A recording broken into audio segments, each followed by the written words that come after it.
The King's Indian defense is one of the most aggressive ways to play. It's a very dynamic opening. That's why I really like playing it with black.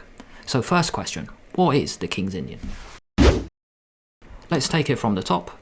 White goes d4, knight f6, c4, g6, so white has 2 pawns in the center, knight c3, bishop g7, e4, white has 3 pawns in the center, you go d6, and really we are playing against white's 3 pawns, so even though you've given them the center, you plan to attack it.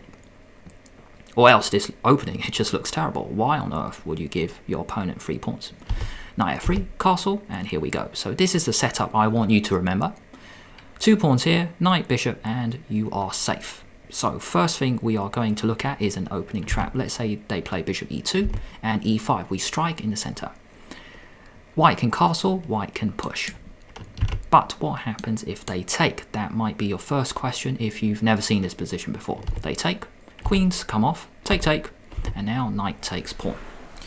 White is up a pawn, but through a tactic you are going to win this pawn back immediately with knight takes pawn. If they take, you can take back. But what happens if knight takes pawn? If you play capture, knight takes knight and white is up a pawn. So it's very important which piece you capture here. And after knight takes pawn, attacking the rook, you can play this brilliant move. It's called an in-between move and intermezzo move. You play bishop takes knight check. The reason you do this is you stop their knight attacking your knight. So you throw in a check, they have to deal with it, and then you take the knight. Black is a piece up. Here we go again. Let's say they go for this opening trap. They might play bishop e2 and then bishop g5. So the important part of this trap is this bishop is here. Now you do not want to play the same move I've been recommending, which is e5, because this loses. Take, the queens come off, take, and now here we go again. White is just trying to win fast with knight d5. You cannot take because you lose your rook. And if you play rook d6, you lose your rook. In both situations, a rook drops. So in this position, just be careful. Do not play a strike in the center because this bishop is so powerful. I want you to go c5. When this bishop is no longer here, we can play this pawn move to activate this diagonal. If they go d5, now we can kick this bishop away. The bishop drops back in e6, and here we go. We break open the structure. That's why it's a good thing to play the King's Indian. You give white the center, but then you break it up, and then you can attack it from different angles. e6, planning to capture. The rook can come to e8. The queen might come out to b6. You might go a6, b5 later. So let's just put this into action. If they go knight out, look out for this move as well. Knight g4, you attack the bishop. Bishop moves, and then you might take. You might go f5, take. Even f5 is possible here as well. If they take this way, be aware of this option, a6, b5. You get space on that side of the board, the queen side. Going back a few moves here. If they go queen d2, let's break up the structure. Rook e8, let's attack the center. If they go f3, now this is annoying, so let's defend this pawn, and one way to defend it is to move it. You go h5, and then we have this idea again. To get space, this knight can come in the center, knight here, and now this square is actually available for the knight. You might move this knight out the way, and then play f5. Here we go again, 3 pawns in the center, and here we go. 2 main moves here are if white castles or plays d5. Now when that happens, I want you to go a5. And with this position, we are playing on the dark squares. You're going to put lots of pieces and pawns on dark squares and play around the white structure. If white castles, now knight a6, we're coming in. Here, attacking the pawn. So if they play a move like bishop g5, let's kick the bishop away, and then we can play knight c5. Get the queen out the way of this pin, get the bishop out, and then we continue from here. Another option is if we go back here, d5, a5. Notice we have this pawn move once again to stop white getting space on that side, on the queen side. Let's say white goes castle, this is the main line, knight c6. That is the move I recommend. You put pressure in the center, they go d5 and knight e7. So here we go again.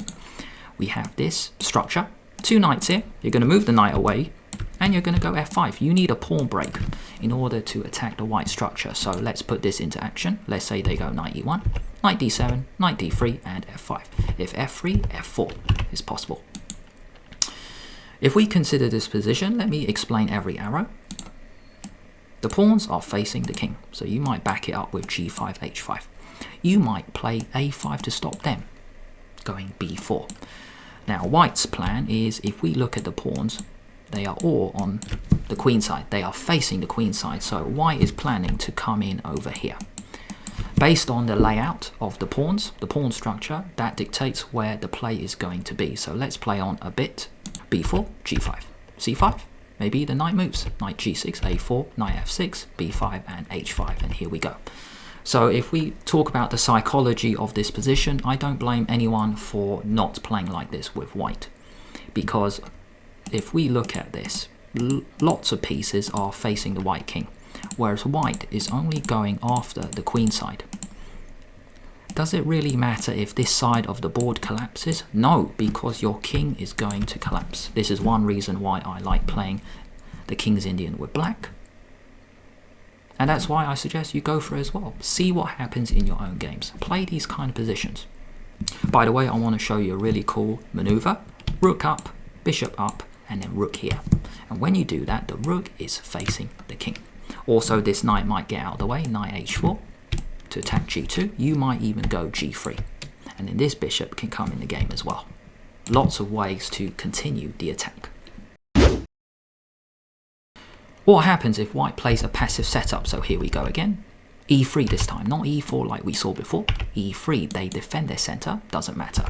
We are going to play the same setup again. Pawn, pawn, knight, bishop, castle, and after bishop e2, black can actually play knight c6 or d7 to prepare e5, but I want you to strike in the center with e5 straight away.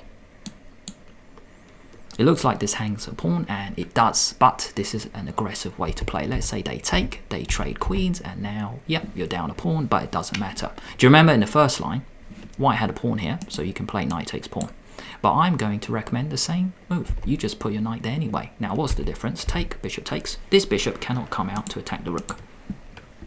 Also, it doesn't really matter that black is down a pawn because black's pieces are very active. That is a monster bishop.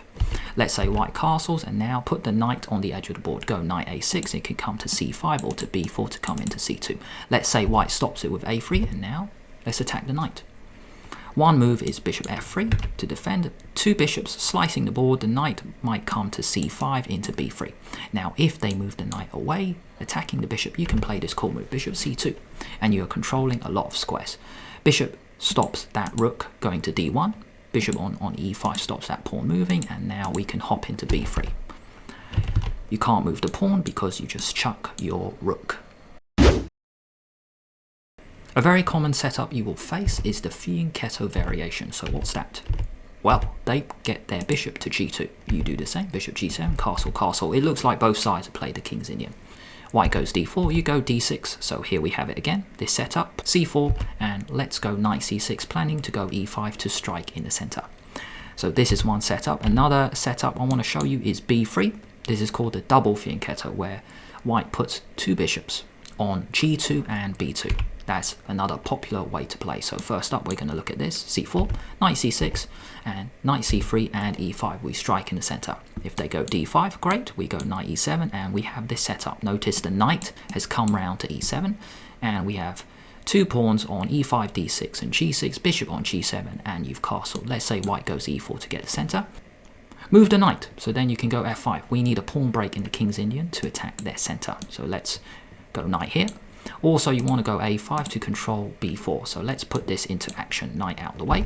Let's say they play knight e1, and now you strike. Knight d3, knight f6, and we are ready to build our position.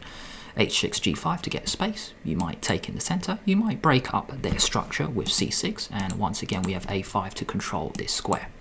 Because white wants to get space on the queen side, so you actually can flick in this move. Let's say they play queen e2, you might flick in a5 to control this square. If we go back a few moves, another very popular way to play is if they go b3. Now I just want you to attack this pawn with a5. If they get their bishop out, a4, straight away. If they take, you get your rook in the game, knight out and rook back. And your rook is on a half open file. If they go c4, you might get your knight out, e5 again. Bishop can come out as well, here or here, and then knight into the center. You might even want to go for this, take, rooks come off, and then you can play this. Strike in the center with e5, and then get your pieces in the game. You will face the London system often. This is where they get their bishop out to f4, but it doesn't matter. That's the cool thing about the King's Indian. It's basically the same setup each time. Here we go again. So they have this structure. This bishop can come back to h2, d6, and a couple of ways you can play this. I want you to strike in center with c5. If they play bishop out, now you go b6. And if they castle, bishop b7. So let's discuss every arrow. The knight and the bishop control this square. This bishop can come out.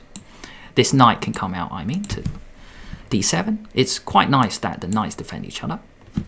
Get your rook to c8. Another way to play is if you want to stick with the previous setup, you go knight c6. If they go bishop e2, now you play this move queen e8, planning to go e5. It looks really weird to put your queen here because you're trapping in your rook, but in a couple of moves time, you can move your rook later. e5, bishop goes back, and queen e7. So this rook really isn't trapped anymore. You can put your knight in the middle, get your bishop out, and continue.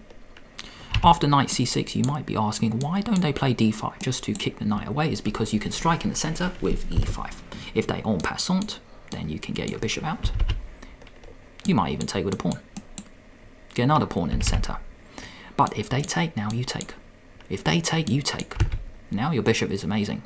Now after this capture, white is up a pawn, but I would say white is almost busted after rook e8 check. Let me explain every arrow. This bishop is amazing. This bishop can be amazing later. This rook is amazing. This knight can hop into e4, so that can be amazing as well. If white blocks with the bishop, you can play this move, and it's so ugly now. Due to this pin on the e-file, white has to take back with the pawn, and look at this. I've never seen a more ugly structure. It's where one side has triple pawns, and all these pawns are terrible because you can attack them in lots of ways. The bishop can come out. The knight can also come out as well. One last thing I have to talk about is the move order. As long as white doesn't play e4 on the first move, you can get the King's Indian. That's why I love playing it with black. You get the King's Indian. Except if white plays this, because you can't go knight out because they attack it now. And this is something totally different. It's called the Alekhine's defense. c4, knight b6. So you can see black's knight has got chased. It is not the best opening for this reason. So you cannot play the King's Indian against e4. However, if they play c4, it's the same. Knight out, g6, e4. This is one little detail to be aware of. If they play e4 early, notice they haven't played that yet. They haven't played d4 yet. They want to go e5 to attack the knight. So just go d6, and you control that square. d4, bishop g7. This is called a transposition. Doesn't really matter what the moves are if we get the same position. Another move order could be this, knight f3, knight f6, c4, g6, knight c3, bishop g7. This is another common move order. They want to go e4, planning to go e5, so you just go d6 first. You stop them. d4, castle, and we get exactly the same kind of positions we've been seeing before. I hope you will play the King's Indian defense in your games. Let me know how you get on. Post your games in the comments below. I'm building a community here. If you want your games analysed, maybe you play the King's Indian, or the Spanish Exchange, or the Catalan, the Caro-Kann, the Sicilian, the London, the Queen's Gambit, any of these openings I've done videos on, or any opening anyway. Post your games in the comments below. I'm building a community. I would like to analyse the viewers' games. I would like to analyse the subscribers' games just to give you guys feedback. If you enjoyed this video, please give it a like because it really does help out the channel. Consider subscribing and pressing the bell so then YouTube will let you know when I release a new video. If you guys want to stick around, I've got a couple of opening videos over here. How to play the Caro-Kann and how to play the Sicilian. If you want 2 openings with white, I've got how to play the Catalan and how to play the London. Thanks for watching.